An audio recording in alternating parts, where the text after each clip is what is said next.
Hello friends, मैं सुशील श्रेष्ठ एक नए डिस्कशन के साथ, एक नए विमर्श के साथ फिर आज आपके सामने उपस्थित हूं और आप सबका स्वागत करता हूं।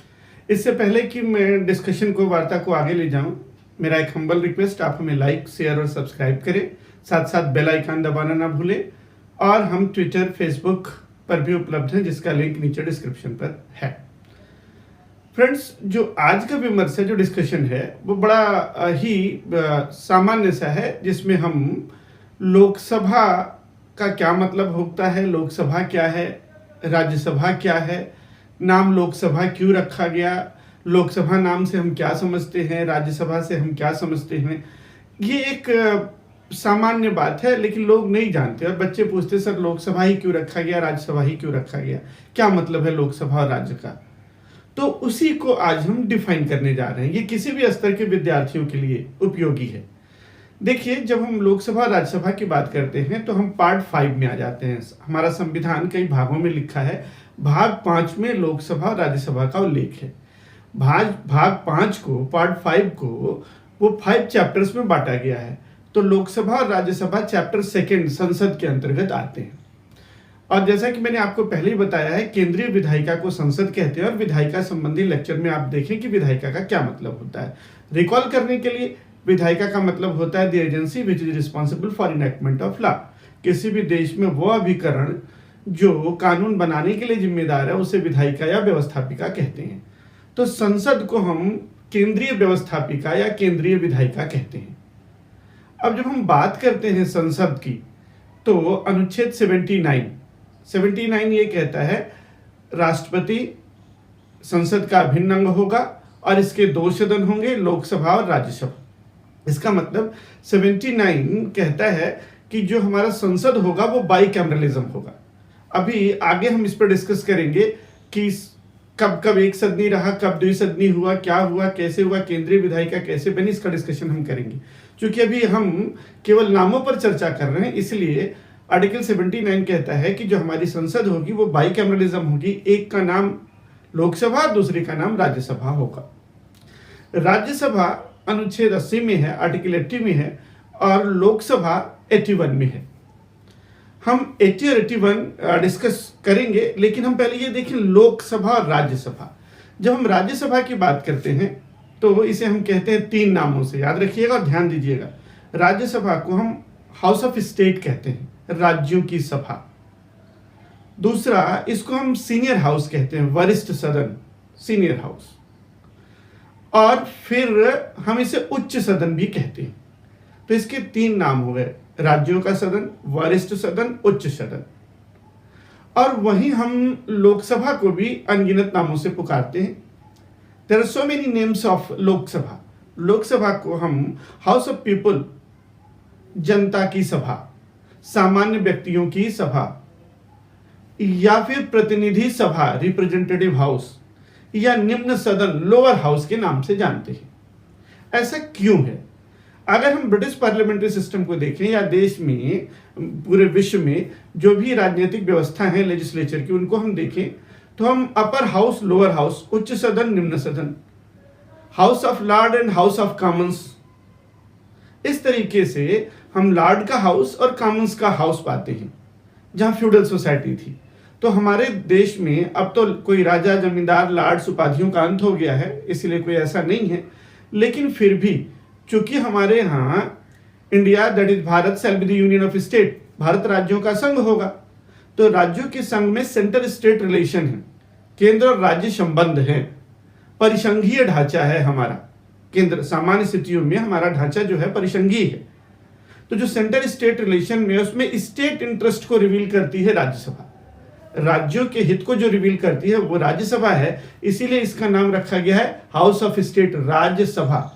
जब जब भारतीय परिप्रेक्ष्य में राज्यों के हित की बात होगी तो वहां राज्यसभा से वो बात उठेगी। और हम भारत के लोग, प्रियम्बल में लिखा है हम भारत के लोग, तो हम भारत के लोग अपने को कहां रिप्रेजेंट करेंगे? हम भारत के लोग जो रिप्रेजेंट करेंगे वो लोअर हाउस या रिप्रेजेंटेटिव हाउस में करेंगे, जिसको हम लोकसभा कहते हैं, जनता का सदन, सामान्य लोगों का सदन, जन सदन, या लोकसभा, लोगों की सभा। या निम्न सदन। तो निम्न सदन जो है वो we the people of India को रिप्रेजेंट करता है, और राज्यसभा हाउस ऑफ स्टेट्स जो है वो राज्यों का प्रतिनिधित्व करती है। उत्तर प्रदेश, झारखंड, बिहार, तमिलनाडु और मेघालय, इन सब का प्रतिनिधित्व जो होगा वो राज्यसभा के माध्यम से होगा। तो ये बेसिक डिफरेंस है लोकसभा और राज्यसभा में, कि एक किसका रिप्रेजेंटेशन कर रहा है, उसे सीनियर हाउस क्यों कहते हैं, और ये सीनियर हाउस नहीं है लोकसभा, क्योंकि वहां जो राज्यसभा के सदस्य होंगे उनकी एज लिमिट लोकसभा के सदस्यों से अधिक रखी गई है। वहां वरिष्ठों का सदन है, और साथ साथ समाज में बहुत सारे ऐसे लोग हैं जो जनता के द्वारा प्रत्यक्ष निर्वाचित होकर नहीं आ सकते, लेकिन समाज में उनका बड़ा योगदान है और समाज उनके बारे में बहुत कम जानता है। जैसे कोई वैज्ञानिक जो विज्ञान में बहुत महत्वपूर्ण स्थान रखता हो और उसे आप पॉलिसी मेकिंग में लेके आना चाहते हो, या फिर समाज सेवी, या फिर कला से संबंधित। तो समाज के विभिन्न क्षेत्रों से संबंधित लोग भी बिना निर्वाचित हुए राज्यसभा से नाम निर्देशित होकर आ सकते हैं और अपना प्रतिनिधित्व रख सकते हैं। इस तरीके से कुछ बेसिक डिफरेंस है लोकसभा में और राज्यसभा में। और जब पॉलिसी डिसीजंस लेनी होती है, जब हमें नीतिगत निर्णय बनाना होता है या कानून बनाने का अधिकार करना होता है, तो पॉलिसी डिसीजंस जो रखे गए हैं वो Lok Sabha we the people of India के अंतर्गत रखे गए हैं, लेकिन स्टेट इंटरेस्ट राज्यसभा के अधीन रखे गए हैं। इसके बारे में हम डिस्कस करने जा रहे हैं। तो मित्रों, अब हम संसद को समझते हैं। संसद पार्लियामेंट आर्टिकल 79 के अंतर्गत है, और आर्टिकल 79 संसद को 3 पार्ट में, 3 कंपोनेंट में डिवाइड करता है। पहला प्रेसिडेंट, राष्ट्रपति, राज्यसभा और लोकसभा। मैंने पहले डिस्कशन में बताया था कि लोकसभा के अनेक नाम हैं, राज्यसभा के अनेक नाम हैं। लोकसभा हाउस ऑफ रिप्रेजेंटेटिव है, क्योंकि हम भारत के लोग अपना रिप्रेजेंटेशन लोकसभा में कहते हैं, और राज्यसभा हाउस ऑफ स्टेट है, क्योंकि जब हम कंपोजिशन ऑफ राज्यसभा देखेंगे तो उसमें हम देखेंगे शेड्यूल जो है वो 4। अगर हम शेड्यूल 4 अनुसूची 4 को देखें तो उसमें राज्यवार राज्यसभा की सीटें स्टेट्स को एलोकेट हैं, और राज्यसभा के सदस्यों का जो निर्वाचन होता है वो राज्यों से होता है, उसमें जनता की प्रत्यक्ष भागीदारी नहीं होती। तो इसके बारे में कभी और डिटेल से चर्चा होगी, लेकिन संसद आर्टिकल 79 में है। और जो पार्लियामेंट का इंटीग्रल पार्ट है वह है प्रेसिडेंट, राज्यसभा और लोकसभा। यहाँ राज्यसभा और लोकसभा की शक्तियों में समान अधिकार या समतुल्यता नहीं है।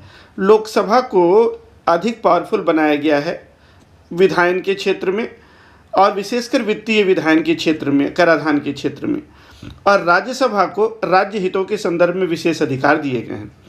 अनुच्छेद 111 कहता है कि कोई भी बिल, विधेयक लोकसभा, राज्यसभा जिसमें भी प्रस्तुत होता है, और ड्यू रिक्वायरमेंट पूरा करते हुए जब वो पास हो जाता है लोकसभा राज्यसभा से, तो राष्ट्रपति के पास रिकमेंडेशन के लिए, राष्ट्रपति के पास अनुमोदन के लिए जाता है, और राष्ट्रपति जब उसे रिकमेंडेशन अनुमोदन दे देता है तो वो एक्ट में कन्वर्ट हो जाता है। इस तरीके से हम देखते हैं पार्लियामेंट का काम लेजिस्लेशन करना है, लेकिन इसमें लोकसभा और राज्यसभा को बराबर की शक्तियां नहीं हैं। लोकसभा लोअर हाउस को अधिक सबल बनाया गया है। 2 एग्जाम्पल इसके लिए पर्याप्त हैं, जैसे मनी बिल, धन विधेयक पर लोकसभा का विशेष अधिकार है। आर्टिकल 109, 110 अगर हम देखेंगे तो धन विधेयक पर राज्यसभा का विशेष अधिकार नहीं है, लोकसभा का विशेष अधिकार है, क्योंकि धन विधेयक पर हम ज्वाइंट मीटिंग नहीं बुला सकते। उसी तरह से 75 थर्ड आर्टिकल कहता है मंत्रिपरिषद लोकसभा के प्रति सामूहिक रूप से उत्तरदायी होगी। इसका मतलब जो काउंसिल ऑफ मिनिस्टर है उसकी कलेक्टिव रिस्पॉन्सिबिलिटी राज्यसभा के प्रति नहीं है। इस तरह से ये 2 उदाहरण ही काफ़ी हैं जो ये बताते हैं कि हमारे संविधान बनाने वालों ने लोकसभा को अधिक सबल बनाया है। लेकिन राज्यसभा का महत्व कम है ऐसा नहीं है, तुलनात्मक रूप से कम है, लेकिन जहाँ राज्य के हितों की बात आती है वहाँ राज्यसभा प्राथमिक बन जाती है। आर्टिकल 249 ये कहता है कि स्टेट लिस्ट पर राज्य सूची के किसी भी विषय पर अगर संसद को कानून बनाना है तो वो राज्यसभा से पूछकर ही ये प्रस्ताव राज्यसभा में पास होगा, तभी बनाया जा सकता है। उसी तरह से आर्टिकल 312 ये कहता है कि creation of knew all India services, नई अखिल भारतीय सेवाओं का जो सृजन होगा वो राज्यसभा के प्रस्ताव के माध्यम से ही संसद कर सकती है। इस प्रकार ऐसा नहीं कि राज्यसभा केवल रबर स्टैंप है। हाँ, तुलनात्मक रूप से हम भारत के लोक वाले सदन को अधिक शक्तियां दी गई हैं और राज्यसभा को राज्यों के हितों के संवर्धन के लिए रखा गया है। ये 2 उदाहरण इसको समझने के लिए पर्याप्त हैं। तो फ्रेंड्स, मुझे उम्मीद है अब आपको लोकसभा और राज्यसभा नाम क्या क्या है, कितने नामों से पुकारा जाता है और ये नाम क्यों रखे गए हैं और इनका इतिहास क्या था, इनके बारे में पूरी तरह से जानकारी हो गई है। पुनः एक अपील, आप हमें लाइक, शेयर और सब्सक्राइब करें, साथ साथ कमेंट भेजें। आपके कमेंट्स हमारे लिए बहुत ही उपयोगी हैं। धन्यवाद।